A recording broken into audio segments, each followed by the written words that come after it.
அன்பார்ந்த புண்ணியாத்மாக்களே, இன்றைக்கி நம்ம மதுரையில் ருக்மணி மாதாஜி இல்லத்தில் நம்ம இருந்து கொண்டிருக்கின்றோம். இரவு எத்தனை மணி பார்த்தீங்கன்னா 10:30 மணி. நாங்கள் அதிகாலையிலிருந்து இப்போ ப்ரோக்ராமில் நிகழ்ச்சியில் போயிட்டுருக்கோம்.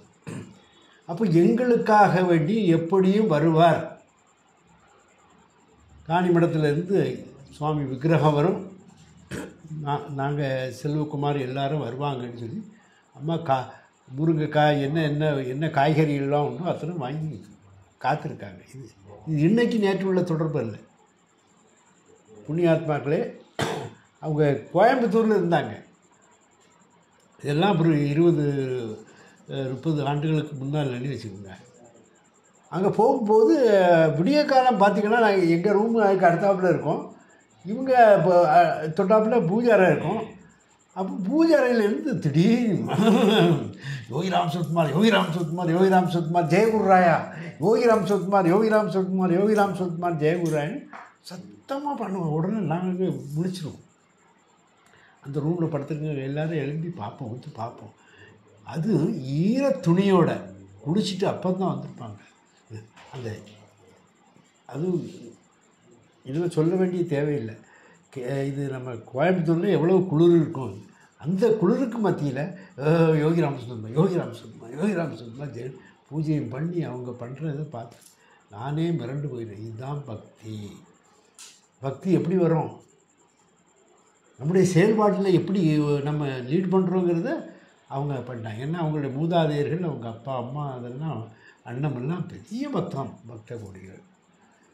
இதை எதுக்கு சொல்கிறேன்னா, அவங்க காணிமடத்து மேலே அவ்வளவு பிரேம பக்தி. ஒரு நாள் மூத்த மகா குயத்தில் இருக்கா, 2வது மகா 2-3 மக்களோடு வந்தாங்க. வந்த உடனே சூட்கேஸை தூக்கி அங்கே இறந்தாச்சு. வந்துட்டு உடனே ஆளுக்கு ஒரு விளக்குமாரை எடுத்துக்கிட்டு தூக்க ஆரம்பிச்சிட்டாங்க. நான் அங்கேருந்தே நோட் பண்ணுறேன், என்னடா திடீர்னு வந்தாங்க. அதுதான் தொண்டு. பகவானுக்கு எது பிடிக்குமோ அதை அவங்க நடை செய்தாங்க. எல்லாம் தண்ணி தெளித்து அதெல்லாம் க்ளீன் பண்ணி அப்போ ஃபங்க்ஷன் நடக்குது. நாளைக்கு காலையில் ஜெயந்தி விழா ஆரம்பிக்குது. அந்த டைமில் அவங்களுடைய பக்தி பெருகி பொங்கி ததும்பி பூரணமாக கிடக்கு. இப்படிப்பட்ட பக்தர்கள் தான் உண்மையான பக்தர்கள், நிலையான பக்தர்கள். அப்போ பார்த்துங்க, மூத்த பொண்ணு உடல்நிலை சரியில்லாமல் இருக்கா. அவள் குவைத்தில் வேலை பார்த்தா. 50,000 ரூபா சம்பளம் அந்த டைமில், அது 20 வருஷத்துக்கு முன்னே. அப்போ பார்த்திங்கன்னா ஒருக்கா இங்கே நாங்கள் இப்போ நாம பிரச்சாரம் பண்ணிக்கிட்டு இருக்கும்போது ஒரு வீடாக போகிறோம். ஒருத்தர் 50 ரூபா கொடுத்தாரு, ஒருத்தர் 20 ரூபா கொடுத்தாரு, ஒரு 10 கேட்கல. அவங்க நாட்டு கொடுக்குறாங்க. கொடுத்த உடனே இவன் மாக்குன்னு அழுகிறான். என்மேல் நான் தருவேன், எனக்கு மாத சம்பளம் அத்தனையும் நான் சொன்ன பிள்ளை தான் இங்கே உடம்புக்கு முடியாமல் இருக்குது. அப்படி இருந்த காலகட்டத்திலையும் ருக்மணி மாதாஜி, நான் மாதாஜின்னு சொல்லணுன்னா அவளுடைய சேவைகள் அத்தனை. எல்லா வாயிலையும் பேசலாம், பேச்சு பிரயோஜனமே இல்லை. No use at all. ப்ராக்டிக்கலாக இருக்கணும். ஒரு குருன்னா எப்படி இருக்கணுங்கிறத காட்டணும். வேதம் இருக்கக்கூடாது, அன்பு இருக்கணும். எப்பவும் பார்த்திங்கன்னா இந்த வயசுலேயும் இப்பவும் என்ன குழம்பு வைக்கலாம், அது பண்ணலாம், இது பண்ணலாம், அவ்வளவும் எடுத்து வச்சுருக்காங்க லிஸ்ட்டு போட்டு. வந்த உடனே நட்ஸு அது எல்லாம் நீங்கள் சாப்பிடணுன்னு தூக்கி தந்தாச்சு. எதுக்கு சொல்கிறேன்னா, இப்போ ஒரு புகழ்ச்சிக்கோ இதல்ல. அவங்க பாரம்பரியமாக இந்த குரு மகிமையை பார்த்து குருநாதனுடைய கிருபையை கிடச்சி அவங்க இந்த மாதிரி செயல்பாடு பண்ணி அப்படிப்பட்ட காணிமடத்துக்கு வந்து நான் சொன்னேன். அதே போல் ஜெயந்தி விழாவில் 3 வரும் 3 ரேஞ்சில் பாடுறாங்க. அகண்டராமல் ஒரு நிமிஷம் கூட விட மாட்டாங்க.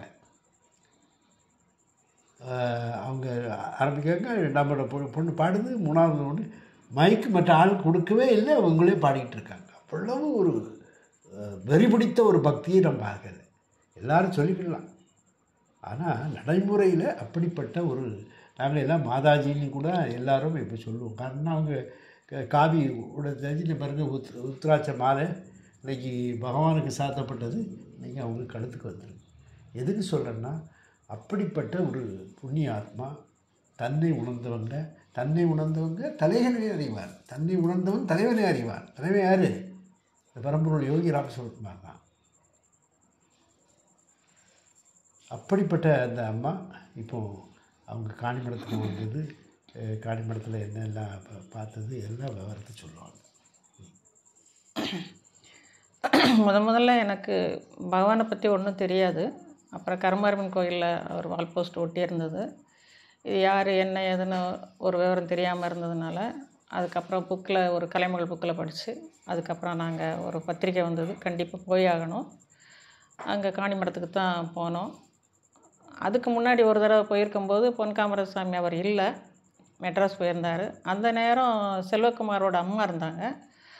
அப்போ திடீர்னு மெட்ராஸ்லேருந்து ஃபோன் வந்தது, யாரும் வந்திருக்காங்களா அப்படின்னு கேட்டாங்க. அப்போ அவங்க அம்மா சொன்னாங்க, 10 நாளாக ஃபோனே வரல, இன்றைக்கி பண்ணுறாரு பாருங்க. ஆமாம், அவங்க கோயம்புத்தூரா, அங்கேருந்து வந்திருக்காங்க அப்படின்னு சொன்னாங்க. அப்போ பகவானை பற்றி எங்களுக்கு ஒன்றுமே தெரியாது. அதுக்கப்புறம் தான் எங்களுக்கு எல்லாமே தெரியும். அந்த விக்கிரகம், அந்த படங்கள் எல்லாமே பார்க்கும்போது பப்பா ராமதாஸ் யாருன்னு தெரியல, ரமண பகவான் யாருன்னு தெரியுது, அரவிந்தரை தெரியுது. அப்புறம் எல்லாம் பார்த்து சாமியெல்லாம் கும்பிட்டுட்டு அப்படியே வந்தாச்சு.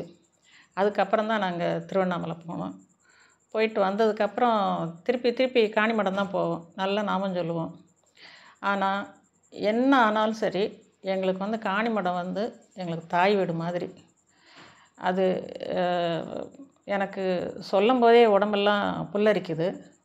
என்ன நடந்தாலும் சாமி வந்து எங்களுக்கு நடக்கிறத வந்து சொல்லிடுவார் முதல்லே வந்து. ஆமாம், வந்து இப்போ சாதாரணமாக சொல்லுவார், ஏதாவது கேட்டால் குறி கேட்க அப்படின்னு கேட்டுருவார். அவர் வாயிலிருந்து என்ன வருதுன்னு எதிர்பார்த்துட்ருப்போம். அது நாங்கள் வந்து பகவான் வேறு, பொன்காமராசாமி வேறுன்னு நாங்கள் நினைக்கல. அவர்கிட்ட நின்னாலே போதும், அப்படியே வைப்ரேஷன் தன்னால் இழுக்கும். அந்த மாதிரி அது மாதிரி எப்போதும் எங்கள் வீட்டில் தான் வந்து தங்குவார். அவருக்கு என்ன சமைச்சு கொடுக்கணும், என்ன செய்யணும்னு எல்லாம் நான் பண்ணி கொடுப்பேன். இங்கே தான் நம்ம வீட்டில் தான் வந்து இருப்பார். அவரை பற்றி சொல்லணும்னா சொல்லிக்கிட்டே போகலாம். எல்லாமே பகவான் அருளால் அவர் மூலியமாக எங்களுக்கு எல்லாமே நடக்குது. அவர் வந்தால் எங்களுக்கு பகவான் வந்த மாதிரி தான். இன்றைக்கி நினப்பு பூரா நான் வெளியே ஒரு இடத்துல இருந்தேன். அப்புறம் அவர் அடிச்சிருக்காரு, நான் எடுக்கலாம். மனசு பூரா அங்கே தான் இருந்தது. சாமி நான் வந்துட்டேன் அப்படின்னேன். அதுக்கப்புறம் வாரமான்னு வந்தார். சரின்னு வந்துட்டு இப்போ இருந்து நாமம் சொல்லிட்டு இருக்கோம். இது எனக்கு ஒரு பெரிய இது. எந்த ஒரு துக்கமும் துன்பமும் துயரமும் எங்களை வந்து தாக்காது. ஏன்னா கரெக்டாக சாமி வந்துடுவார்.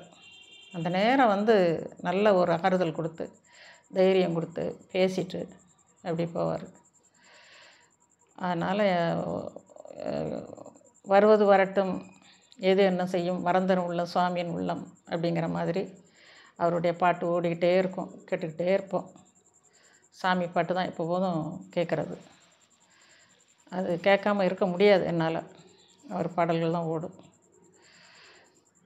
அதனால் யோகிராம் சுரத்குமார் சாமி வந்து பொன்காமராசாமி மூலியமாக எங்களுக்கு அருளும் ஆசையும் கொடுக்காரு. எங்களுக்கு பொன்காமராசாமி வந்தால் எனக்கு பகவான் வந்த மாதிரி தான். அதனால் எனக்கு ரொம்ப சந்தோஷம். இது எப்போது இது 20, 30 வருஷம், 40 வருஷம் இருக்கும். அதுவும் வந்துட்டு தான் இருக்காங்க. எங்கள் வீட்டில் தங்குவாங்க, இருப்பாங்க, அப்புறம் கிளம்புவாங்க. சின்ன வீடு தான், ஆனாலும் இங்கே வந்து தங்கிட்டு தான் போவார். வந்தால் எவ்வளோ நேரம் ஆனாலும் போகாமல் இருக்க மாட்டார். எல்லாமே பகவானுடைய அருள் தான், பொன்காமராசாமியுடைய அருள் தான்.